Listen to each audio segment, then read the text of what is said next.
পবিত্র কোরআনের সূরা মাইদার 82 নম্বর আয়াতে বলেন, لَتَجِدَنَّ أَشَدَّ النَّاسِ عَدَاوَةً لِلَّذِينَ آمَنُوا الْيَهُودَ وَالَّذِينَ أَشْرَكُوا।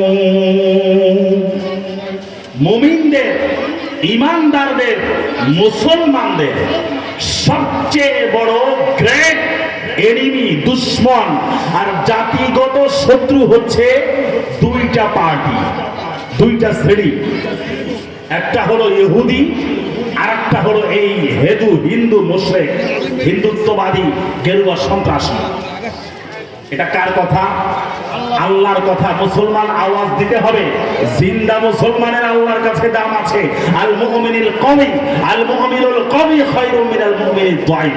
সবল মুমিন আল্লাহর কাছে দুর্বল মুমিনের চাইতে অনেক উত্তম। এজন্য আওয়াজ দিবেন। আমি যে কবরস্থানে বয়ান করছি না, এটার বুঝাবার জন্য মাঝে মাঝে আপনারা রেসপন্স করবেন। রাজি আছেন তো ইনশাআল্লাহ? আওয়াজ দিয়ে বলেন না, আল্লাহর কোরআন আমাদের জীবনে, ব্যক্তি জীবনে, পারিবারিক জীবনে, সামাজিক জীবনে, রাষ্ট্রীয় জীবনে, শিক্ষালয়, বিদ্যালয়, সচিবালয়, বিচারালয়, মন্ত্রণালয়, সব জায়গায় মানার, বাস্তবায়ন করার, ইমপ্লিমেন্টেশন, এগুলোর দরকার আছে না নাই? কিন্তু বাস্তবে আমাদের এলিমেন্টারি, আমাদের primary, secondary, higher secondary, honours, masters, PhD level কোনো জায়গায় ইসলাম নাই। ইসলামকে ঝেঁটিয়ে বিদায় করা হয়েছে, রামচন্দ্র বামচন্দ্র দ্বারা প্রতিস্থাপন করা হয়েছে। এক সময় যে কবিতা ছিল, মোরাল, এথিক্স, মূল্যবোধ সমৃদ্ধ একটি শিক্ষা ব্যবস্থা, এক সময় জাতীয় পর্যায়েও মোটামুটি পর্যায়ে হলে উন্নীত ছিল, সেগুলাকেও এই বিগত 16 বছরে এমন ভাবে কাটাছেড়া করা হয়েছে। আর সবাই দুধে দোয়া তুলসী পাতা না, একই হালের বলদ। আগে যারা গুলা গেছে যে পথে, বর্তমান গুলাও দেখলাম আছে সে পথে, ভবিষ্যতে যারা আসতে যাচ্ছে এরাও বোধহয় যাবে সে পথে। ওদের সবাইকে, যারা অতীত হয়েছে, যারা বর্তমানে আছে, আর যারা আবার অদূর ভবিষ্যতে আসার সম্ভাবনা আছে, ওদেরকে আমি এই বাংলাদেশের মুসলমানদের কর্ণধার হিসাবে একটা হুঁশিয়ারি বার্তা দিতে চাই। ইসলামকে মাইনাস করে যে বা যারা অন্য কোনো কিছু তোমরা স্বপ্ন দেখতে চাও, তোমরা বাংলার জমিনে এটা বাস্তবায়ন করতে পারবে না। চিন্তা বলে ঠিক কিনা? ইসলামকে মাইনাস করে কিছু করা যাবে না। যে বা যারা মাইনাস করতে চেয়েছিল, ওরা দুনিয়া থেকে বিলুপ্ত হয়ে গিয়েছে। আল্লাহ রাব্বুল আলামিন বলেন পবিত্র কোরআনের সূরা মাইদা আয়াত নম্বর 51, আল্লাহর স্পষ্ট বার্তা, ইয়া আইয়ুহাল্লাযীনা আমানু লা তাত্তাখিদুল ইয়াহুদা ওয়ান নাসারা আউলিয়া।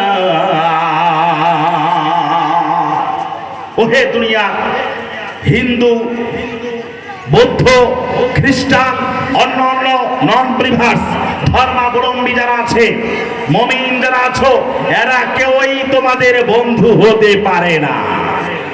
বাদুহুম আউলিয়া ও বা, এরা পরস্পরের বন্ধু। এর প্রমাণ হলো বাংলাদেশে একটা দল আছে, এটার নাম হলো হিন্দু বৌদ্ধ খ্রিস্টান ঐক্য পরিষদ। তার মানে মুসলমান আগেই মাইনাস। ওরা যদি সাম্প্রদায়িক সম্প্রীতি, ধর্মীয় সহাবস্থান নিশ্চিত করতে চাইতো, ওরা নাম দিত হিন্দু বৌদ্ধ খ্রিস্টান মুসলিম ঐক্য পরিষদ। কিন্তু ওরা আগেই মুসলমানকে মাইনাস করে দিয়া, ওরা শুধুমাত্র নিজেরা ইসলামপন্থী বাদ দিয়া যারা আছে, হিন্দু বৌদ্ধ খ্রিস্টান, বৌদ্ধর মাঝে মনে করেন হিন্দু বৌদ্ধ খ্রিস্টান মারমা চাকমা ওই পাহাড়ি উপজাতি সব আছে। হিন্দু বৌদ্ধ খ্রিস্টান ঐক্য পরিষদ, আল্লাহর কোরআনের বার্তা হলো ওরা তোমাদের শত্রু, ওরা তোমাদের বন্ধু না। আবার ওদের এই সংগঠনের মধ্য দিয়েও ওরা প্রমাণ করেছে যে ওরা আমাদের বন্ধু না। তাহলে আমরা এত উদারতা কোত্থেকে দেখাই? অনেকে আবার অনেক হিন্দুর সাথে ব্যবসা করে, সালামও দেয়। এই যে গতকালও হাদিসে হিরাকিল, বুখারী শরীফের এক বিখ্যাত হাদিস, নাম হলো হাদিসে হিরাকিল। হুজুর এখানে আছেন, আরো ভালো জানেন। হাদিসে হিরাকিল হচ্ছে বুখারী শরীফের 7 নম্বর হাদিস, বিশাল নাতি দীর্ঘ এক হাদিস, 2 পৃষ্ঠাব্যাপী। এক পৃষ্ঠায়, প্রথম পৃষ্ঠায় আছে 27 লাইন, দ্বিতীয় পৃষ্ঠায় আছে 21 লাইন, প্রায় অনেকটা বলা যায় 7-8 পৃষ্ঠার মতো পবিত্র কোরআনে, এত বড় হাদিস।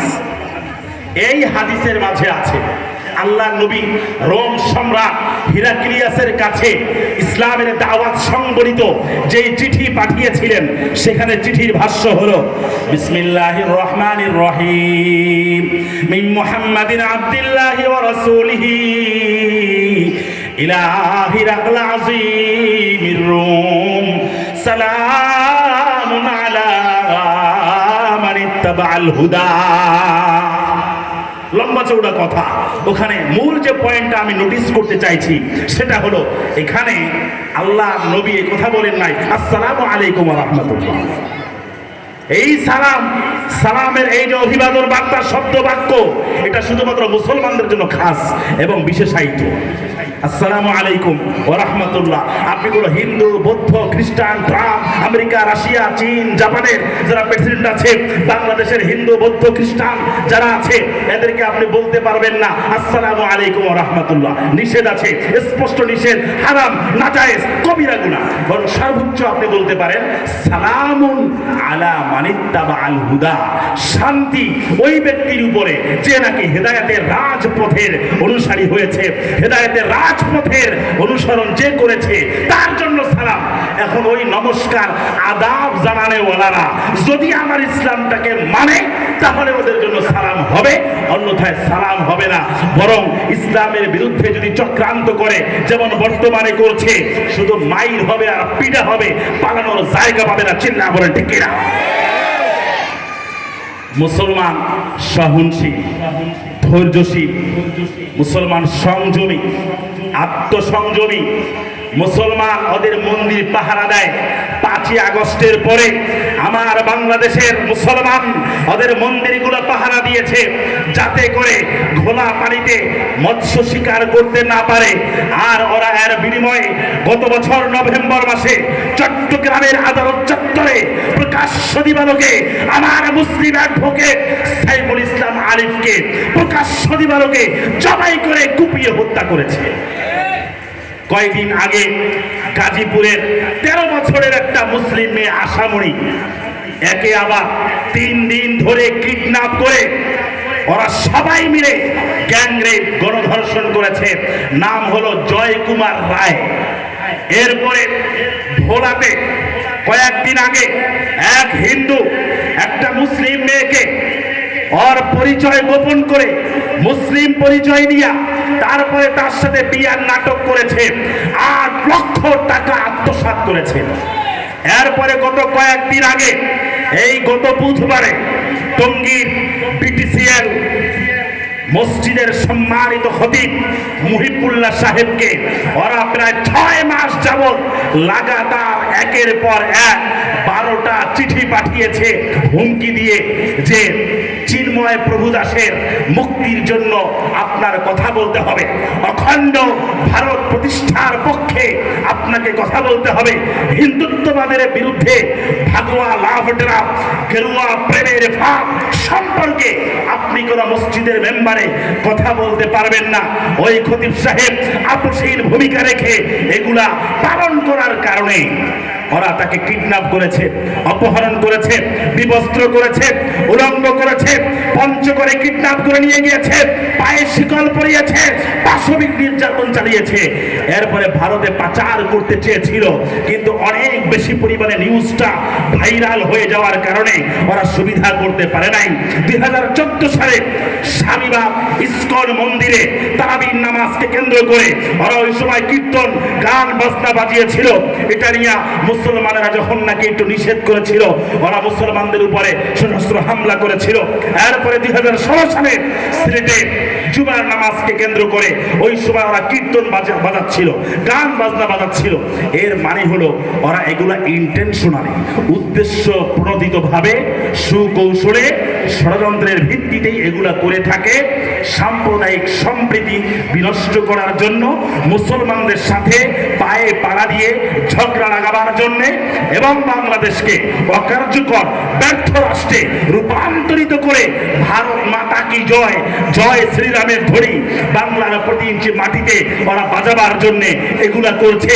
ওদের যুবকদেরকে, হয় মুসলিম মেয়েরা ভালো করে শুনে নাও, ওদের যুবকদেরকে ভারতের বিজেপি সরকার ওরা প্ল্যান প্রোগ্রাম ঘোষণা করেছে স্পষ্ট। ওরা বলেছে যদি কোনো মুসলিম মেয়েকে ধর্ষণ করতে পারো, প্রেগন্যান্ট করতে পারো, ধ্বংস করতে পারো, ঈমান ইজ্জত হরণ লুণ্ঠন করতে পারো, তোমাদের 3টা পুরস্কার। 1 নম্বর হলো তোমাদের চাকরি দেওয়া হবে, 2 নম্বর হলো তোমাদের নগদ 2 লক্ষ রুপি দেওয়া হবে, 3 নম্বর হলো তোমাদের স্থায়ী বাসস্থানের ব্যবস্থা করে দেওয়া হবে।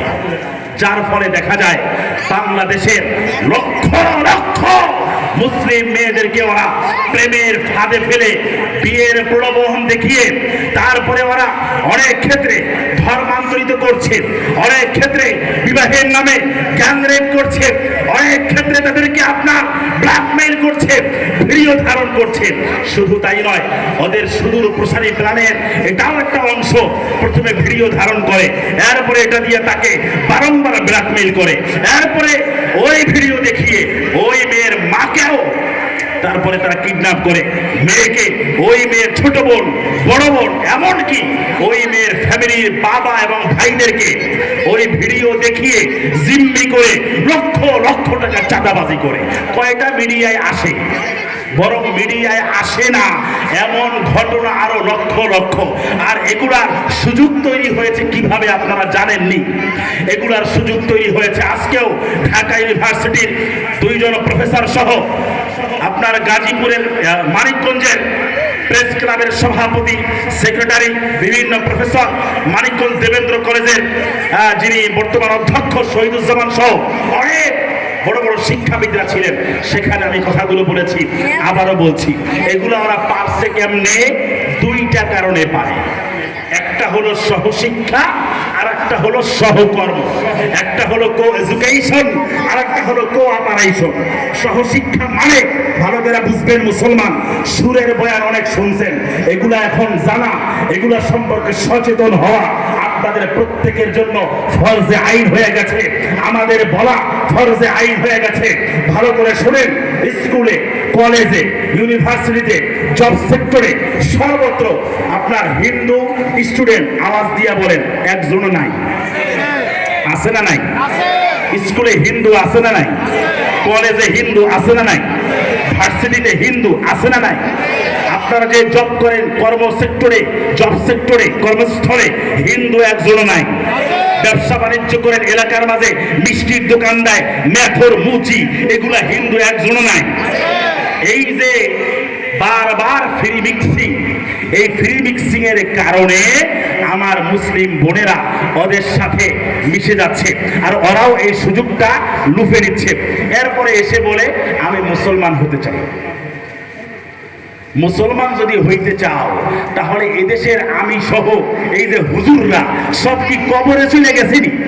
যে মুসলমান হইতে গেলে ওই মেয়ের পিছনে তোমার ওই ভণ্ড লম্পট কোথানা আমার মুসলিম বোনের পিছনে তোমার কেন ছুটতে হবে? আমার হুজুররা কি সব বইরা গেছেনি?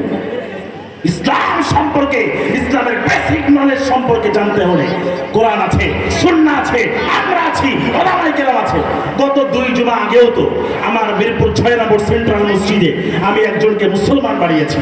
এক হিন্দু, নাম হলো হৃদয় রাজবংশী, নতুন নাম হলো আদিল মাহমুদ। প্রায় 15,000 মুসলমান মুসল্লি সাক্ষী আছে, ভিডিও আছে এখানে।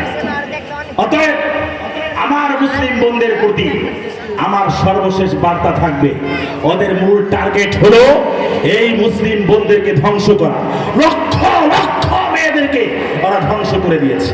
আবার হিন্দু মুসলমান এখন নাকি বিয়াও হয়। কিভাবে বিয়া হয়? বিয়া হয় না জেনাবে বিচার। কথা বলেন, বিয়া না জেনাবে বিচার? বিবাহ তো হয় না, জেনাবে বিচার চলে। এই যে শিয়ালবাড়িতে আমরা একসঙ্গে যাবো চিনি, শিয়ালবাড়িতে আমাকে 2 দিন আগে ওখান থেকে রিপোর্ট দিয়েছে যে একটা মুসলিম মেয়েকে একটা হিন্দু ছেলে 1 মাস যাবত একসাথে আপনার রুম ডেট করছে। এরকম সারা বাংলাদেশে আপনারা অসংখ্য অগণিত পাবেন। ও মুসলমান, যুবক মুসলমান, হরিণের মতো কানটা খাড়া করো। জান্নাত জাহান্নামের বয়ান অনেক শুনেছো, কবর, হাসর, মিজান, সিরাত, তাওহীদ, রিসালাত, আখিরাত, নামাজ, রোজা, হজ, যাকাত, এগুলার বয়ান অনেক শুনেছো।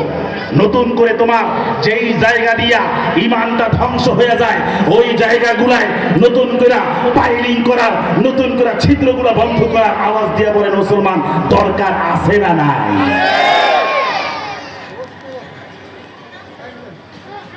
এরপরে এই যে হুজুর মাত্র বললেন, এই যে আবাসিক মোড়ে কোরআন অবমাননা করেছে একটা ছেলে, নবম শ্রেণীতে পড়ে, ওই যে আপনার এখানে মণিপুর স্কুলে, ও কিভাবে কোরআন অবমাননা করে? তার মানে রাষ্ট্রের সর্বত্র কাঠামোগত ইসলাম বিদ্বেষ এই বিগত 50 বছরে ঢুকিয়ে দেওয়া হয়েছে, কাঠামোগত ইসলাম বিদ্বেষ।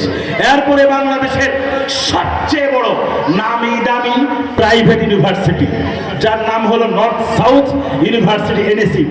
এখানে আবার কয়েকদিন আগে অপূর্ব পাল নামক এক কুলাঙ্গার সেকুলাঙ্গার কোরআন শরীফের হার্ড কপি পাণ্ডুলিপিকে ছিঁড়ে টুকরো টুকরো করে পা দিয়া লাথি মেরে মেরে তারপর অপমান করেছে।